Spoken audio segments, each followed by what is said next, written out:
It's the most wonderful play about the invention of the movies, which I find completely fascinating. And it also feels like it's the most pitch-perfect, vibrant, truthful image of pre-war, pre-First World War Jewish life that I've ever come across. And I'm Jewish myself, and it was irresistible.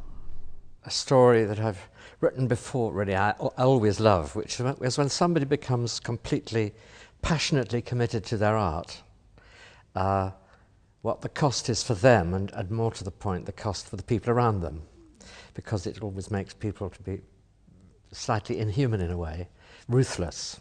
I just responded to this enormously. It's a very charming piece, and it's funny and it's moving. It's really sweet and really funny, and the more I get to know it, the more I like it, really. You know, you read the play and it's a fantastic story narratively, and then you read it again and there's so much kind of fueling underneath it and bubbling underneath. And there's lots of characters to like as well. I think there's lovely kind of personalities in it. At its centre is an impossible, arrogant, talented young guy.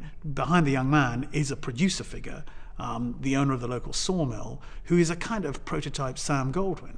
Now these guys, they didn't just invent the movies, they invented a whole lot else in their hard scrabble rise from dirt poor immigrant to wherever it was they ended up, particularly in America. He takes to movie making just in an instinctive way very easily because of his love of stories and of expressing stories. And he loves the fact that these early films, silent films, don't have language, because language has been a sort of enemy to him in his life.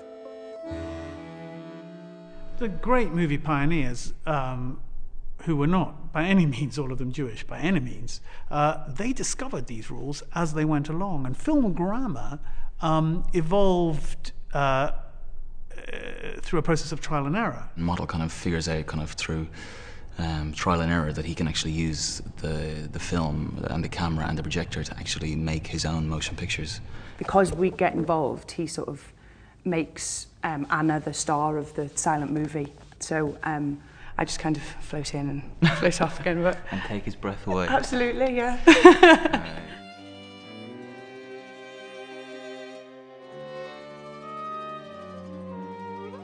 I have a very, very small scene, because the beauty of being the director is I'm behind the camera.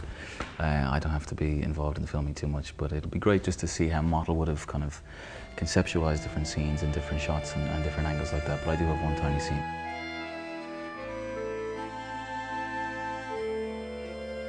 There's a Jewish word, chutzpah, which is sort of cheek. It's cheeky. It has a chutzpah to it in that you see the early days of filmmaking in this little Jewish village or shtetl. We're allowed to experience that life as it might have been experienced. This is not a tragic play.